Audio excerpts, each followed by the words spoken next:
Le texte qui va suivre est issu du livre Dossier secret de la sorcellerie et de la magie noire de François Ribadeau-Dumas, paru aux éditions Sciences Secrètes en 1971. Je préviens à l'avance que certains passages seront extrêmement choquants et que cette vidéo n'est donc pas faite pour être entendue par tout le monde. Gilles de Rais, devant le tribunal inquisitorial de Nantes en 1440. Le dossier du maréchal. 9 ans après le procès de Jeanne d'Arc, qui fit tant frémir, commença à Nantes celui non moins retentissant de Gilles de Rais, chevalier, seigneur et baron de Laval, Ingrande, Chantossé, Tiffauges, Machecoul et La Suze. Maréchal de France, homme de cour de Charles VII, compagnon d'armes de Jeanne, l'orgueil de la Bretagne catholique. Sa fortune est importante, ses parentés magnifiques. Il mène une vie opulente, aime le faste, donne des représentations de mystère, interprétées par une troupe de belles jeunes filles et de gracieux jeunes gens. C'est un artiste. Or le voici emprisonné à Nantes et sous le coup des accusations les plus infamantes. On peut se demander par quel maléfice plusieurs compagnons de Jeanne, après son supplice, tournèrent mal. Jean II, duc d'Alençon, qu'elle sauva du boulet à Jargeau, se mit à comploter avec les Anglais et un beau jour sera arrêté pour trahison. Le baron Gilles de Rais, nommé maréchal de France par Charles VII pour ses marches victorieuses, se voit le 15 septembre 1440 assigné par le frère Guillaume Méric, grand inquisiteur de France, à comparaître devant le tribunal ecclésiastique de Nantes, présidé lui aussi par un évêque, monseigneur Jean de Malestroit, qui ne fera aucune concession. Que reprochait-on à ce guerrier chrétien sans peur et sans reproche, petit-neveu de Du-Guesclin, grand capitaine de Charles VII? Rien moins que messe noire avec égorgement d'une centaine d'enfants, luxure perverse, sacrifice sanglant, pacte avec Satan. Toujours la sorcellerie, impliquée dans les intrigues politiques du duc de Bretagne. Comment le baron, qui avouait tout, en était-il venu à cumuler la vie chrétienne et la magie noire? Quel était son secret? Les archives peu à peu vont le révéler. De Jeanne à Retz, franchissons le pas, derrière le même étendard blanc, le même trouble, le même supplice.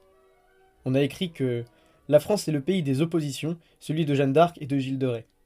Cette opposition existe-t-elle réellement? Comme Jeanne, son fier compagnon d'armes, maréchal de France, est mis en cause pour sorcellerie. Comme elle, Jim aimait la soldatesque, les combats, la violence. Tous deux chrétiens convaincus, exaltés, ne manquaient pas une messe, ni une communion, ni une procession. Dieu guidait leurs épées. Jeanne se plaisait à s'habiller en garçon, Gilles aimait les brocarts, les manteaux d'hermine, les bijoux, les tapisseries, bref, le faste. Jeanne se trouvait à l'aise au premier rang, auprès du roi sous sa bannière fleur-de-lysée. On lui baisait les mains, les pieds, on touchait son oriflamme, son cheval et ses étriers. Tous deux vécurent dans un monde de fantasmagorie et d'illusions, d'aventures et de drames religieux quasi magiques. Jeanne se confiait à la magie céleste, elle avait des colloques avec les esprits, était électrisée par des voix divines. Gilles, fort ambitieux, s'adonnait en chrétien exacerbé, mais déçu par les prêtres, au culte de Lucifer. Essayant certes de le duper, afin surtout d'en tirer de larges profits.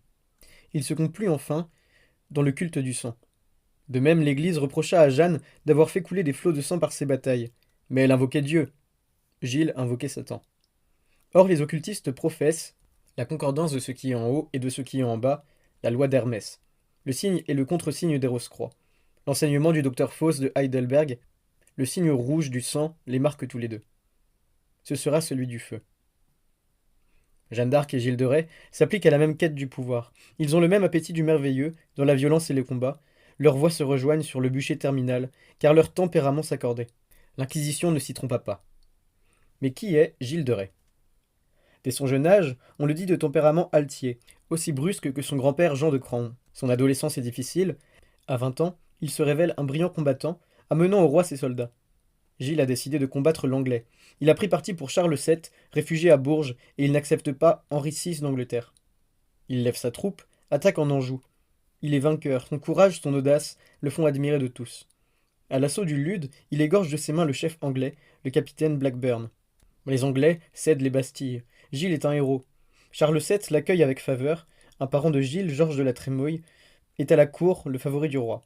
Quand la jeune bergère de Lorraine apparaît à Bourges, Gilles décide d'aller se battre avec elle pour la surveiller, lui demande son parent la Trémouille. Il est à côté d'elle lorsqu'elle est blessée à Orléans. Avec elle, il libère la ville. Ils combattent tous les deux à Jargeau, Meung, Beaugency, Patay, et Jeanne le remercie de son courage, de son concours et de ses troupes. Ces deux jeunes capitaines s'affectionnent. Gilles est conquis par la pucelle, jouvencelle exaltée, cette garçonne aux cheveux courts le surprend. On ne cesse de lui répéter qu'elle use de pouvoirs dangereux et qu'il ne faut pas la perdre de vue. Cette inquiétude démonique ne lui déplaît pas. La plus grande amitié les unit, ils ont en commun le goût des exploits et de l'impossible. Le 16 juillet 1429, le dauphin est à Reims. Il a près de lui Jeanne et Gilles de Rais, pour préparer le sacre que s'y déroulera le 17 en grande pompe. Ce jour-là, Gilles de Laval, baron de Retz, est au juste corps violet, bordé d'hermine, à fleurs de lys et galons d'or. Sa moustache rousse, sa barbe noire en pointe lui donnent l'air d'un pair de France. L'archevêque de Reims, monseigneur Regnault de Chartres, consacre solennellement le roi Charles VII à la basilique. La foule acclame son roi au cri de Noël, Noël. Ce jour-là, le roi sacré décerne des titres de noblesse à ceux qu'il veut honorer. Il nomme Gilles de Retz son maréchal de France et l'autorise à mettre une bordure de fleurs de lys sur ses armoiries et écussons. Gilles en est grisé. Lorsque les malheurs s'abattent sur Jeanne, qui a repris le combat, qui est battue et blessée devant Paris, il réfléchit. À Compiègne, où elle est abandonnée de ses soldats et faite prisonnière, on murmure que Georges de la Trémouille et Gilles de Rais ont comploté pour la perdre. Que s'est-il passé entre Charles VII, Jeanne, la Trémouille et Gilles de Rais? Celui-ci joue la carte du roi, qui laisse prendre Jeanne et demeure ensuite muet. Bientôt on prouvera qu'elle est sorcière. Ainsi la Sorbonne se charge-t-elle d'enseigner à Gilles ce qu'est la sorcellerie, et la pire. Et le voilà passionnément intéressé. Ce jeune maréchal, qui n'a peur de rien, apprend que Satan dispose de merveilleuses puissances. Après la tragique exécution de Jeanne, en 1432, il abandonne la cour. Il a 28 ans et a été nommé maréchal par Charles VII à 25 ans. On assure qu'il se dispute avec le jeune roi son ami, on a voulu y voir une histoire de mœurs, et, très affecté par le supplice de la pucelle, par les trahisons successives qui l'ont précédé et par la proclamation de sa sorcellerie, il décide de quitter l'armée royale. On le remarque encore se battant avec ses soldats à Lagny en 1432, auprès de son grand-père le brutal Jean de Craon, contre Jean de Bueil. Il se retire ensuite en Bretagne, dans son château de Tiffauges, où sa fureur de vivre va se porter sur la poésie, le théâtre, la luxure. Il fait monter une splendide représentation où il joue le premier rôle, le mystère de la délivrance d'Orléans, mettant en scène Jeanne d'Arc entourée de centaines de beaux et jeunes figurants. Il va de festin en festin, dépensant avec une folle prodigalité sa fortune familiale. Il festoie parmi les jeunes garçons. Mais cette vie fabuleuse le comble-t-elle? Il va d'un de ses châteaux à l'autre, ceux dont il a hérité des Montmorency-Laval, des Craon, des Thouars et des Retz. Il donne à Machecoul en Retz de luxueuses réceptions. Il n'a pas pour cela perdu la foi. Il honore l'église, entretient le clergé, réaménage l'aumônerie de Saint-Lazare en hôtel-dieu charitable, où il accueille les pauvres et les malades. Il se conduit en parfait chrétien, peut-être un peu trop porté sur les plaisirs de la chair, que ce soit à Machecoul, à Chantossé, à Tiffauges ou en son hôtel de Nantes. Il s'offre toutes les fantaisies, toutes les ébauches, tous les raffinements. En effet, il peut tout se permettre et ne connaît aucun frein. Quels sont les traits essentiels de son caractère au moment où il se lance dans une démonique aventure par laquelle il sombrera dramatiquement? Ce sont essentiellement son aristocratie, due au privilège de la naissance, de l'éducation et de la richesse, sa magnificence, sa vie princière, orgueilleuse, se déroulant avec éclat. Dans ses châteaux, il vit avec apparat, ayant cour, ses escortes, ses aumôniers, prieurs et enfants de chœur, sa chorale, ses chevaux. Sa table est opulente, ses fêtes fastueuses. Il jouit de l'existence à plein. Sa croyance en Dieu demeure indéfectible, de même que son dévouement au Christ. Il prie la Vierge, il a la foi de ses aïeux et confiance en la Sainte Mère l'Église. Il pense au salut de son aïeul. Et il a une conduite admirable à la guerre. Il est le plus jeune maréchal de France. Il est entré à Orléans le premier avec Jeanne, il est monté le premier à l'assaut avec elle. Ce combattant force l'admiration. À 25 ans, il est un homme fort, couronné de lauriers. Cet homme jeune vit dans le stupre, le désordre organisé. Un enfant luxurieux. Guerrier et prince violent, homme de cour et de combat, cet enfant gâté est luxurieux. Ses goûts le portent vers les hommes. Il doit se penchant aux camaraderies militaires, à son goût de domination aussi. Bientôt il ne reculera devant rien et s'en targuera. Il a de beaux amis et des pages charmants. Son penchant pour les jeunes garçons est irrésistible. À Tiffauges, ses dépravations sont illimitées. Il est aidé par ses deux cousins, Roger de Briqueville et Gilles de Sillé, qui partagent ses goûts. Une tradition veut que Tiffauges tire son nom de la tribu des Taïfal, venus du Danube, qui s'y réfugièrent à la fin de l'Empire romain. On les identifia à Montaigu, à Mortagne, à Tiffauges au 5e siècle, où plusieurs générations de Taïfal vécurent. Mais la réputation de leurs mœurs était fort mauvaise. Ces nomades hongrois pratiquaient l'amour homosexuel. Certains analystes pensent que le baron Gilles y subit les empreintes attachées au vieux mur de la baronnie qu'il acquit par son mariage si précoce et bien fructueux avec Catherine de Thouars. Rapidement, ses impérieux besoins d'argent l'incitèrent à rechercher la richesse par l'alchimie. La transmutation des métaux, par le grand œuvre, s'effectuait au moyen de la pierre philosophale, la pierre des anciens, le rubis, prôné par les alchimistes d'Allemagne et d'Italie de France, notamment par le bienheureux Raymond Lulle, auteur de l'Ars Magna, qui fabriqua des Raymondines d'or par Nicolas Flamel, mort en 1418, richissime alchimiste possédant l'élixir de jeunesse éternelle. Le moine anglais Roger Bacon, le docteur admirable, vanta l'art royal. Le moine allemand Basile Valentin, d'Erfurt, rédigea les règles de l'art spagyriste et répéta qu'Albert le Grand en connaissait les secrets. Leur grimoire circulait à travers l'Europe. Gilles fit donc appel à quelques maîtres en ce noble et mystérieux art de faire de l'or. Il envoyait ses émissaires en Allemagne, en Italie, pour lui amener ses souffleurs experts. Il réunit ainsi à Tiffauges Jean de la Rivière, Jean Petit, Loïs, Antoine de Palerme, François Lombard, Le Nano, qui installèrent des fours d'Athanor, et firent chercher la matière première. Ils allumèrent des feux que l'on alimentait jour et nuit, et sur lesquels on disposait des alambics, des pélicans, des vases, des cornues. Pendant des mois et des mois, on poussa l'entreprise. Malgré toute leur science, les maîtres alchimistes ne parvinrent pas à obtenir la poudre rose, la fameuse poudre de projection, celle de la pierre philosophale. Ce fut une nouvelle déception. Quelques fêtes consolèrent le châtelain trop exigeant. Alors tandis que la tentative de l'or alchimique avait échoué, Jean de la Rivière, magicien de Poitiers, lui révéla qu'il savait faire l'art d'invoquer le démon. Il acquiesça. Gilles de Sillé, Roger de Bricqueville et Gilles de Rais se rendirent à minuit au plus profond du bois devant Tiffauges. Le sorcier traça des cercles, il alluma des cierges pour convoquer Satan. Mais Satan ne se montra pas. On prit d'autres grimoires, on usa d'autres invocations. Le diable ne répondit pas aux nécromants. On trouva d'autres magiciens, un prêtre venu de Saint-Malo, le père Eustache Blanchet, le père Henriet Griard, de l'église Saint-Jacques à Paris, le père Corillot dit Poitou, du diocèse de Luçon. Jeune et fort bel homme. On tenta de nouveaux et coûteux essais d'évocation en forêt. Jean de la Rivière déployait tout son art pour évoquer le diable. Il avait revêtu sa cuirasse et saisi une épée. Il s'avançait. On entendit un vacarme, des cris, des coups d'épée. Quand Jean de la Rivière revint, il conta qu'il avait vu le démon sous forme d'un énorme léopard qui passa sans mot dire. On revint au château pour un souper royal. Le sorcier déclara qu'il devait aller en ville le lendemain chercher des grimoires. Il partit en effet, et ne revint jamais. Une autre cérémonie de magie rituelle manqua de réussir. Elle eut lieu au château avec un autre magicien. Celui-ci traça le cercle magique, lança les formules sataniques, pria Gilles de Rais et son cousin Gilles de Sillé d'entrer dans le cercle, mais ce dernier ne voulut pas proférer les blasphèmes. Il était mort de peur. On le congédia. L'opération se poursuivit, le magicien resta seul, car Gilles de Rais ne pouvait pas s'empêcher de murmurer une prière. On entendit un grand bruit, des coups et des cris. L'évocateur revint couvert de horions. Le diable, paraît-il, avait été fort peu accommodant. Un troisième magicien, nommé Jean Langlois, finit par persuader le maréchal d'écrire au diable une missive tracée de son sang et dûment signée. Le maréchal se perçoit le doigt et fit ce qu'on lui demandait. Nouvelle évocation, à Machecou cette fois-ci, mais sans meilleur résultat. C'est alors que Gilles signa son pacte avec Satan, écrit en lettres de sang. Il demandait au prince des ténèbres savoir, puissance et or. Il se donnait à lui, mais ne lui accordait pas son âme et sa vie. Le soir même, Retz fit chanter en sa chapelle, par la collégiale composée des plus beaux garçons, un office en l'honneur de Lucifer. Les évocations se renouvelèrent, selon les rites des grimoires. Les magiciens coûtaient cher, mais Gilles n'hésitait pas. Ainsi, cet excellent chrétien perd-il son âme. Pourquoi ? Parce qu'il croit fermement, inébranlablement, en Dieu. Il croit aussi en Satan, l'adversaire aux pouvoirs immenses, le séducteur décrit par les théologiens.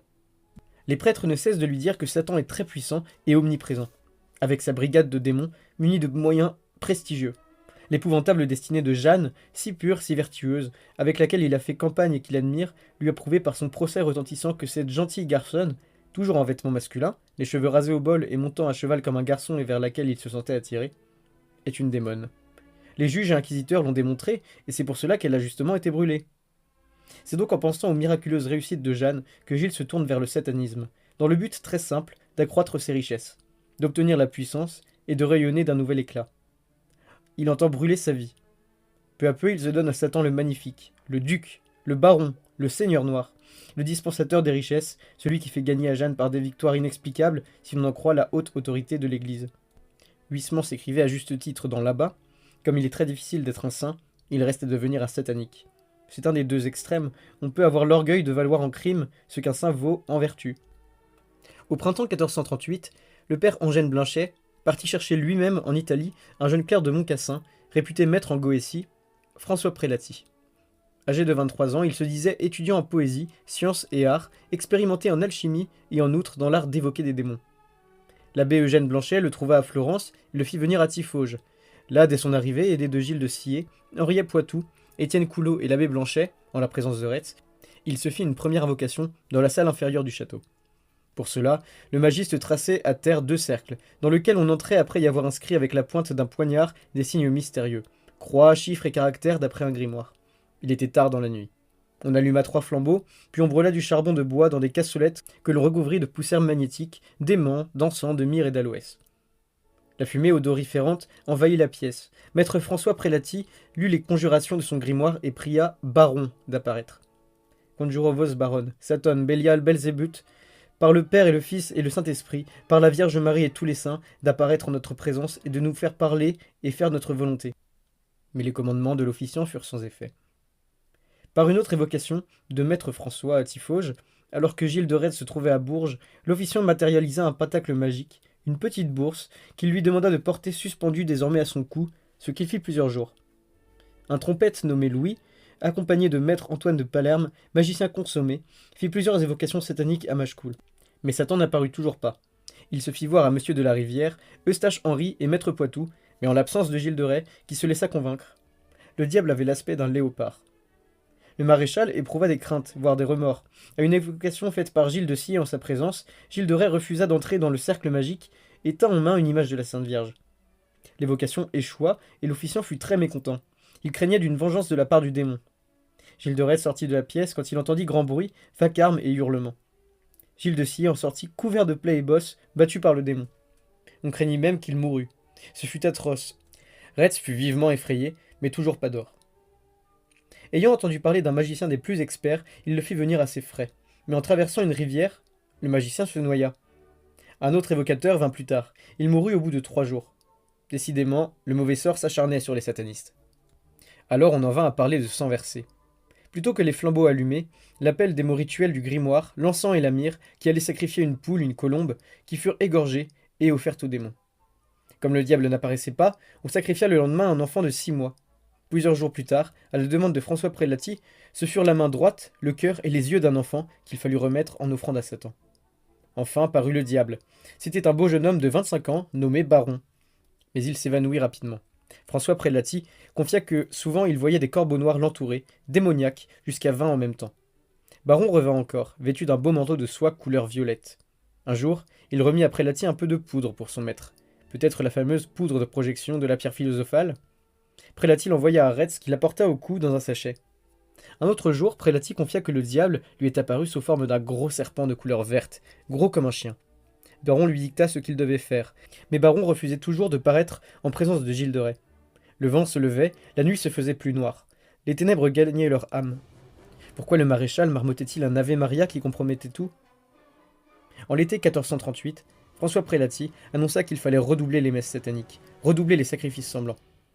Ce fut une hécatombe d'adolescents. Le rite du sang, selon Gilles de Rais. Magie cérémonielle expiatoire. Le rite du sang, le magicien italien François Prelati ne l'ignorait pas, a depuis la plus haute antiquité constitué un rite majeur. Il est destiné à apaiser la divinité. On sacrifiait ainsi des enfants à Moloch, le sacrifice d'Abraham s'immolant son fils, l'ancien culte sanglant des prêtres orgiaques, l'immolation et le déchirement des membres du dieu Osiris d'Égypte, le sacrifice humain des Bacchantes, compté par Euripide, marquait cette tradition du sacrifice communiel. On se rappelle le sacrifice d'Iphigénie. Ô fils de Pélée, ô mon père, reçois ces libations expiatoires, évocation des morts. Viens afin de boire le sang noir et pur de la jeune Vierge que nous t'offrons. Sois-nous bienveillants. La messe du Christ sera le symbole de l'auto-immolation en oblation à Dieu le Père. Le sang coule avec toutes les immolations d'animaux du culte biblique. Yahvé est sensible à un bel agneau égorgé, précis le sacrifice d'un jeune taureau, comme Satan goûtera qu'on lui sacrifie des pigeons ou une poule noire. Le démonologue Jean Baudin écrira de longues pages sur le rite magique du sang, qui sera plus tard celui des messes noires de l'abbé Guibourg, qui immolait un enfant dont il recueillait le sang dans un calice posé sur le ventre nu de la Montespan, de même que Jean Baudin a compté dans sa Démonomanie des sorciers la messe noire du château de Vincennes, voulue par Catherine de Médicis pour sauver son fils Charles IX, qui va mourir la messe du démon, au cours de laquelle fut égorgé un jeune garçon qui venait de communier. La plupart des peuples primitifs accomplissent le rite sacrificiel du sang humain. Le dieu cruel, le dieu méchant et inhumain des vaudous, y trouve un apaisement. Il enverra ses bienfaits aux hommes si le sang a coulé et si la mort la plus cruelle a frappé. La mise à mort des captifs se pratiquait couramment dans les premiers temps en Israël. Il demeure donc logique que Retz sacrifie des vies humaines à Satan. Ce flot de sang et ses incantations dureront 2 années à Tiffauges. Les grandes chroniques de Bretagne rapportent. Le seigneur de Ray use de l'art et science de nécromancie. Il fait meurtrir et oxyre grand nombre d'enfants, afin d'en avoir et recueillir le sang, dont il écrit tous ses caractères et devinements requis pour invoquer les infernals esprits, tendant à parvenir par leurs moyens à recouvrer grands trésors et richesses. L'écrivain Huysmans traitera Retz de sataniste, le plus artiste, le plus exquis, le plus cruel et le plus scélérat des hommes. Retz y mit en effet un art extraordinaire. Il se fit amener par ses rabatteurs et ses complices de beaux, jeunes et innocents garçons qu'il choisit comme victimes. Il donnait des pièces d'or à ceux et celles qui lui en procuraient. Il décida également de se livrer sur ses enfants à ses penchants de luxure, à les posséder, opérant avec un raffinement cruel selon un rite qu'il inventa. Les inquisiteurs le forceront plus tard à révéler ce qu'il lui avait appris, ses horribles façons de procéder. Il répondra « Mon imagination ». Les étapes de ce rite étaient sélection des beaux enfants, innocents et impubères, profanation corporelle, souillures immondes, luxure et égarement pervers répétés, égorgement des enfants, sang recueilli rituellement, détachement des membres de la tête, main droite, cœur, pied gauche coupé, placé dans un vase pour le rite nocturne d'offrande aux démons, à minuit au fond des bois. Les élans mystiques très chrétiens vont devenir les éléments de cet offertoire à Satan. Les penchants homosexuels de Retz deviennent fureur exacerbée, de possession, de jouissance, dans un délire de dépravation aux détails odieux. Sa passion guerrière devient à présent une excitation à tuer, à égorger, à saigner et à faire souffrir l'innocence. La jouissance en est décuplée et Satan satisfait.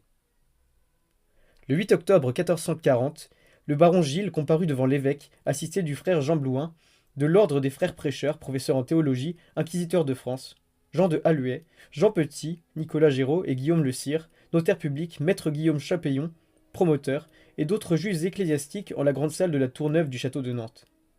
Le dit seigneur Gilles de Rais, chevalier et baron, s'entendit reprocher son hérésie, ayant inhumainement égorgé et massacré nombre d'enfants. Et avec eux, honteusement et contre nature luxurié, le péché de sodomie méchamment commis, plusieurs fois invoqué les esprits malins, leur avoir fait hommage et commis plusieurs autres crimes et délits énormes et inusités. Parmi les petites victimes, on relevait les noms de Guillaume Avril, de 20 ans, gentil et de petite taille, disparu en août 1439, Jean Regnault d'Honnête, le jeune Guillaume de Guiblet de Lys, Jean Humbert, le garçonnet de 7 ans de Jeanne d'Arel, le fils de 15 ans de la veuve Kerguer, Pierre Daguet, âgé de 10 ans, deux fils de 8 et 9 ans de Jean de Compère, le fils de Jean Maguet, etc., etc. Le défilé des parents fut lamentable. Le maréchal déclara hautement et orgueilleusement qu'il refusait de répondre aux dépositions faites contre lui, qu'il refusait de reconnaître l'autorité de l'inquisiteur, de l'évêque, irrévérencieusement et malhonnêtement. Il les accusa même d'être simoniaques et ribots, prétendant en un mot qu'il aimerait mieux être pendu par le cou que devant les ecclésiastiques et juges répondre et comparaître. Requis, interpellé 1, 2, 3, 4 fois sous peine d'excommunication, Retz refusa de répondre, affirma qu'il n'avait rien à se reprocher, qu'il se tenait même que maître Pierre de l'Hôpital, président de Bretagne, permit de telles inventions et réunions de pareils juges. L'acte d'accusation ne lui fut pas moins lu. On fit comparaître les témoins. Le scandale ne faisait que commencer. Ses complices, assignés avec lui par le tribunal, étaient Gilles de Sillé, Roger de Bricqueville, Henri Agriard, Étienne Coulot d'Ipoitou, André Buchet, Jean Rossignol, Robin Ranulard, Spaden, Ogier de Brémond, tous accusés d'avoir appréhendé des enfants, de les avoir tourmentés et immolés aux démons, d'avoir invoqué les esprits malins en les leur sacrifiant, de les avoir laissés au baron, qui sur eux commit le péché de sodomie, et d'avoir jeté leurs cendres en lieux étranges et occultes, sur ordre de Gilles de Rais, imbu du malin. L'acte d'accusation ajoute que néanmoins, l'accusé est un bon chrétien, qui avait renoncé au diable, à ses pompes et à ses œuvres par le baptême. Il n'en avait pas moins adoré Satan. En effet, on rapporta qu'une certaine salle basse du château de Tiffauges, François Prélati, se disant expert en géomancie, aidé de Jean de la Rivière, a tracé des signes magiques, des cercles et des caractères mystérieux. Puis dans le bois près de Tiffauges, les magiciens Antoine de Palerme, Lombard, Louis, invocateurs de démons, accomplirent des divinations, des conjurations aux esprits malins nommés Oriens, Belzébuth, Satan et Bélial. Les cérémonies eurent lieu avec feu en sang myrialoès. Les genoux fléchis, Gilles de Rais témoigne-t-il, y invoquait les esprits, les adorait, leur sacrifiait, afin d'obtenir science, puissance et richesse de Lucifer, maître des enfers. On rapporta qu'un jour, Eustache Blanchet, avec François Prélati, accomplit une cérémonie satanique dans un pré situé à un quart de lieue du château de Tiffauges. Avec feu et cercle, invocation de démons, en présence d'Étienne Collot d'Ipoitou. Gilles de Rais remit ce soir-là à François une cédule écrite et signée de sa main, adressée à un esprit nommé Baron, lui offrant par cette conjuration tout ce qu'il lui demanderait. Retz déclara qu'il adorait Satan à genoux, l'encensoir en main, dans le rite amoréen et cananéen. À l'époque où Gilles de Rais alla voir le duc de Bretagne, accompagné de maître François, il s'arrêta à Bourgneuf, près de Nantes, à la maison des frères mineurs. Il y accomplit plusieurs invocations et conjurations démoniaques.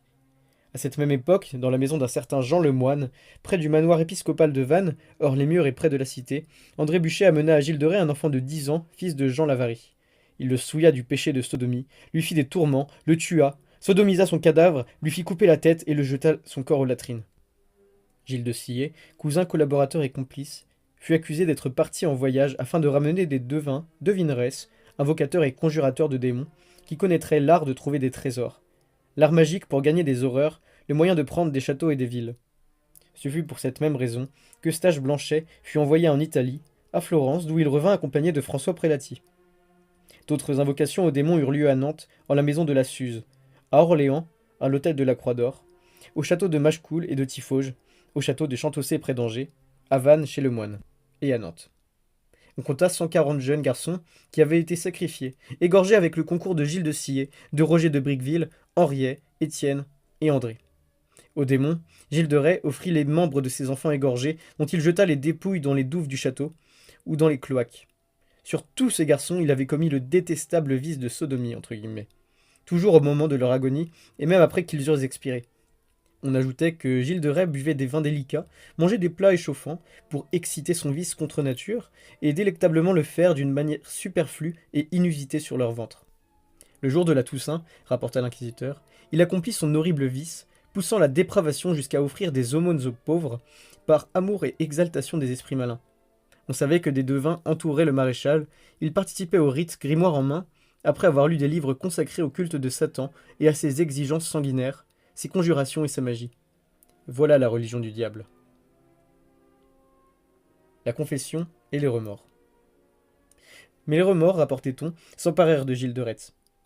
Un beau matin, il décida de s'amender. Il jura à Dieu et aux saints que jamais il ne renouvellerait pareil forfait, qu'il faisait vœu de se rendre en pèlerinage d'expiation à Jérusalem, au sépulcre du Christ. Hélas, il recommença ses épouvantables forfaits et ses débauches atroces, goûtant les joies les plus répugnantes à posséder ses jeunes victimes au moment de leur agonie. Luxure, luxure satanique, clame l'inquisiteur exaspéré, qui ajoute infamie, péché de sodomie, hérésie, idolâtrie, apostasie de la foi.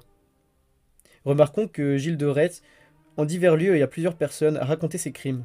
Il a exposé son art magique dont il attendait élévation et honneur, science et puissance.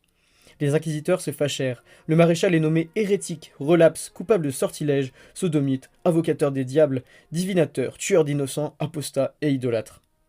Il adore Satan. Tout cela est notoire et démontré. Le dit Gilles, en péril de son âme, y a cédé. Il a tout confessé et tout avoué. Hérétique, apostat, invocateur des démons, ayant vice contre nature, ayant commis des crimes atroces, Gilles de Rais sera puni inflexiblement. Il subira le châtiment suprême, le feu. Devant le tribunal, l'accusé s'effondra en larmes. Il reconnut tous ses torts. Il raconta qu'un chevalier d'Anjou lui avait remis un livre d'alchimie, puis un livre de conjuration satanique. Furieusement, il donna de nouveaux détails. Au cours de la séance du 22 octobre, il devait à la négligence de ses maîtres d'avoir sombré dans les pires tentations. Jeune homme, sa faible complexion, sa nature délicate le poussaient à d'étranges débauches. Il trouvait son plaisir à l'idée du mal. Les actes illicites lui apportaient le plus vif plaisir. Il avoua la délectation charnelle qu'il éprouvait avec de jeunes garçons. Il poussait le vice jusqu'à les aimer en les faisant mourir de sa main, dague au poing, et à les posséder encore, ou à verser son sperme sur leur poitrine. On crut discerner dans ses déclarations une satisfaction cruelle. Avec Gilles de Sillé, Roger de Bricqueville, Chevalier, Henriet, Poitou, Rossignol, Petit Robin, son cousin, ses amis et complices, il suppliciait les enfants, leur frappant la tête à coups de bâton, les incisant au couteau, les suspendant à une perche, à un crochet, les regardant languir, agoniser, se réjouissant de voir expirer les plus beaux, baisant leur figure après leur avoir coupé la tête, avec des rires et dans les ébats de ses amis. Il avait plaisir à s'asseoir sur le ventre d'un enfant en train de mourir, ceci avec plaisance et délectation. Il se repaissait de ses derniers regards. On brûlait ensuite le cadavre quand on pouvait, et on éparpillait les cendres. Des ossements, on en trouva par centaines dans les culs de basse-fosse de ces châteaux. Il en prit sur lui toute la responsabilité. Pourquoi Dieu l'avait-il fait ainsi? Le docteur Aymon Locard écrit de lui. Le paladin se mut en sorcier, adorateur du diable, massacreur de jeunes garçons, le plus cruel des invertis. Le type même du sadique. Non, le marquis de Sade n'inventa rien de semblable sur la délectation dans l'immonde. L'abbé Eustache Blanchet, de Saint-Malo, âgé de 40 ans, attesta que François Prélati possédait un art consommé pour appeler rituellement le diable. En pleine nuit et jusqu'à l'aube, il murmurait à voix basse, avec les gestes rituels, cierges allumés. « Viens, Satan, viens. » Il détaillait toute une litanie de paroles secrètes. Un jour, un vent impétueux souffla dans la pièce et siffla toutes les portes. Le diable grognait. Le maréchal se rendit, de l'aveu de l'abbé Eustache Blanchet, en Bourgogne, en Savoie, puis à Rome. Il parvint à y rencontrer de vieilles magiciennes qui lui vendirent des recettes diaboliques. Était-ce le chaudron des sorcières? Il y acquit un nouveau manuel de conjuration qu'il montra à l'abbé de Valois, au château de Machecoul. Il fit voir également 5 à 6 textes qu'il avait écrits avec du sang d'enfants tués, par lui, selon les indications qu'il reçut. Ce sont les grimoires rouges de son rituel. En ce temps, Retz avait auprès de lui un bel enfant du nom de Périnet. Un soir, le petit connaîtra la violence, puis la mort affreuse.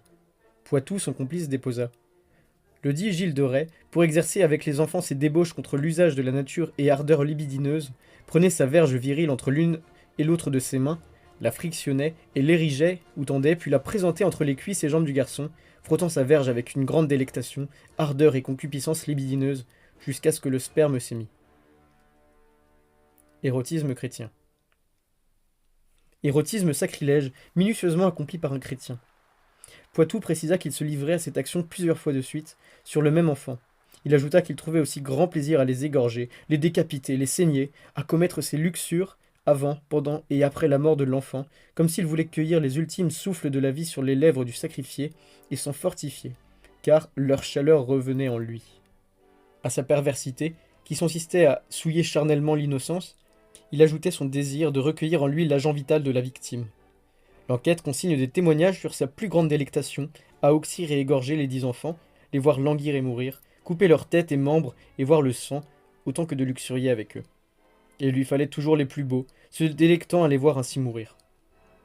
Plus il allait, plus on frémissait d'horreur. Cette incroyable confession, où la lubricité se mariait au culte satanique, sema l'effroi dans l'assistance. Aujourd'hui, on eût prononcé le huis clos, avec de gros soupirs. Retz demandait, en suppliant, le pardon de l'Église, abjurant ses crimes, suppliant de ne pas être excommunié ni chassé de l'Église. On lui accorda l'absolution en raison de ses larmes, ce qui surprit les familles des suppliciés. En effet, le clergé, ému de son repentir, lui releva de l'excommunication majeure qui avait été prononcée contre lui. L'évêque consentit à le faire rentrer au sein de l'Église et à l'accepter dans la communion des fidèles auxquels on décerne les sacrements. Ce fut un grand scandale à Rennes. Alors Gilles de Rais consentit à faire une confession encore plus secrète, afin de recevoir en échange une absolution totale et l'assurance de gagner son ciel. La confession fut brûlée. Mais on sait qu'il avoua ses rites, ses appels au diable, puis ses raffinements de cruauté, ses virtuosités dans le plaisir. Il indiqua comment il se masturbait, comment il aspergeait de sa semence le ventre des enfants agonisants, comment il les pénétrait, une première fois avant de les tuer, puis une fois encore, et jouissant en eux une seconde fois, après leur mort. Les juges reculèrent d'épouvante. C'était trop. On le fit taire. Mais la procédure criminelle avait d'autres exigences. L'inquisiteur, l'évêque, le président, le promoteur du procès, décidèrent de le soumettre comme nécessaire à la torture. On prépara tout pour le lendemain. Accablé, effondré, Gilles de Rais, en pleurant, supplia qu'on ne lui soumette ni à la question ni à la torture. Il avoua tout ce que l'on voulut. Or, il y avait un fait que le président, Pierre de l'Hôpital, ne s'expliquait pas. Il voulait que l'accusé commente sa passion à posséder les jeunes garçons même après leur mort. Gilles de Rais se cabra. « Hélas, monseigneur, vous vous tourmentez et moi avec. » Le président ne se décontenança pas. « Je ne me tourmente pas, dit-il, mais je suis moult émerveillé de ce que vous me dites et n'en puis bonnement contenter. Et ainsi je voudrais et désire par vous en savoir la pure vérité pour les causes que je vous ai souvent fois dites. » Retz répondit. « Vraiment, il n'y avait ni autre cause ni intention que ce que je vous ai dit. Je vous ai dit des plus grandes choses que celles-ci, et assez pour faire mourir 10 000 hommes. » On fit revenir les témoins. Le président les interrogea sur l'invocation des démons, l'oblation du sang, les jouissances luxurieuses. Maître François, l'officiant, qui exécuta les rites, confirma ses dires. On le renvoya. Retz soupira. « Adieu, François, mon ami. Jamais plus nous ne nous entrevoirons en ce monde. Je prie Dieu qu'il nous donne bonne patience et connaissance, et soyons certains, et que vous ayez bonne patience et espérance en Dieu, que nous nous entrevoirons en la grande joie du paradis, et je prierai pour vous. » Il l'embrassa. On les sépara. Tous deux pleuraient. Le sacrifice de la jeunesse, de la beauté, l'offrande de la pureté et de l'innocence à Satan. C'était là sa confession ultra secrète. Le goût du sang dont il s'abreuvait pour se régénérer, et cette offrande mystique et cruelle, comme jadis au dieu Mammon, par les tribus hérétiques dénoncées par la Bible. Était-il du sadisme personnel, comme il l'a rapporté Henriet Griard, chambrier de Retz, à suspendre par le cou ses petites victimes en les menaçant, les effrayant, les blessant puis les détachant pour les consoler, les cajoler, leur assurer de ne rien craindre, que ce n'était qu'un jeu, puis soudain les luxuriant et les aspergeant de son sperme entre les cuisses avant de les saigner? Ces pièces du procès lèvent le voile sur les aberrations sexuelles et criminelles dont un chrétien fervent est capable. De la magie à la religion et à l'érotisme, la distance est courte. Satan est tout près de Dieu. La bouleversante horreur de pareils crimes, jugés de sang-froid, sembla pourtant inexplicable. Cette folie lucide, très raisonnée, relevant de la folie érotique, laissa les esprits confondus. Les psychanalystes se dénoueraient-ils semblable démence? Comment comprendre que Gilles de Rais, homosexuel obsédé de luxure, éperdument épris de ses chers petits anges, ait pu, dans le déchaînement de sa passion et de ses sensations perverses, tuer les objets de son adoration? Comment cet homme, encore jeune, troublé par la fraîcheur de l'adolescence, affamé d'amour, de beauté, a-t-il pu faire souffrir des jeunes victimes, les frapper de son poignard, les saigner comme de vulgaires porcelets, regarder avec plaisir le sang gicler, et même mort désirer encore ces petits martyrs innocents qu'il s'acharnait à violer palpitants? La libération d'obscurs instincts, la recherche de mystérieuses, d'insondables extases, où l'amour, la beauté, le plaisir s'épanouissent dans la satisfaction charnelle par la cruauté, le sang, la souffrance, tout cela n'est-il pas l'œuvre du diable? L'aveu des luxures criminelles. Les greffiers ecclésiastiques, effarés, notaient un à un les noms des enfants dont il abusait charnellement et honteusement en ces luxures contre nature et ensuite les tua de sa propre main. Ce fut une affreuse liste de jeunes garçons de 8 à 14 ans. Petits pages, petits enfants du bon Dieu, petits pauvres demandant l'aumône. L'évêque de Nantes, monseigneur de Malestroit, frère Jean Bloin inquisiteur, de même que frère Guillaume Méric, grand inquisiteur, requirent ce 26 juillet 1426, et les témoins défilèrent. Le 20 octobre, Gilles de Retz fit encore une fois sa confession publique.